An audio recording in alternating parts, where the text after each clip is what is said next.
ಹಲವಾರು ವರ್ಷಗಳ ಬೇಡಿಕೆ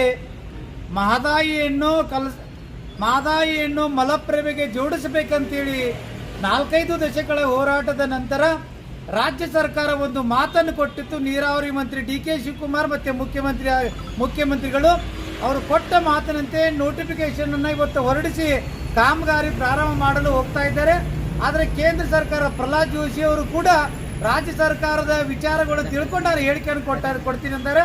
ಇವತ್ತು ರಾಜ್ಯ ಸರ್ಕಾರ ತನ್ನ ಬದ್ಧತೆಯನ್ನು ತೋರಿಸ್ತಾ ಇದೆ.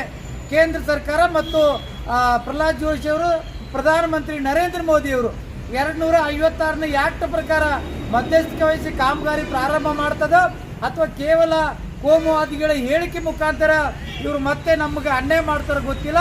ರಾಜ್ಯ ಸರ್ಕಾರ ತೋರಿಸಿದ ಬದ್ಧತೆಯನ್ನ ಕೇಂದ್ರ ಸರ್ಕಾರ ಕೂಡ ಈ ಬದ್ಧತೆ ಮೇಲೆ ಉತ್ತರ ಕರ್ನಾಟಕದ ನೀರಾವರಿ ವಿಷಯದಲ್ಲಿ ರಾಜಕಾರಣ ಮಾಡದೆ ನಮ್ಮ ಭಾಗದ ನೀರಿನ ವಿಷಯದಲ್ಲಿ ಕಾಮಗಾರಿಯನ್ನು ಪ್ರಾರಂಭಿಸಬೇಕಂತೇಳಿ ತಮ್ಮ ಮಾಧ್ಯಮ ಮುಖಾಂತರ ಕೇಂದ್ರ ಸರ್ಕಾರಕ್ಕೆ ಒತ್ತಾಯನ ಮಾಡುತ್ತೆ. ನಾನು ಸಿದ್ದಣ್ಣ ತೇಜಿ, ಕಳಸಾ ಬಂಡೂರಿ ಹೋರಾಟ ಸಮಿತಿ ಅಧ್ಯಕ್ಷರು.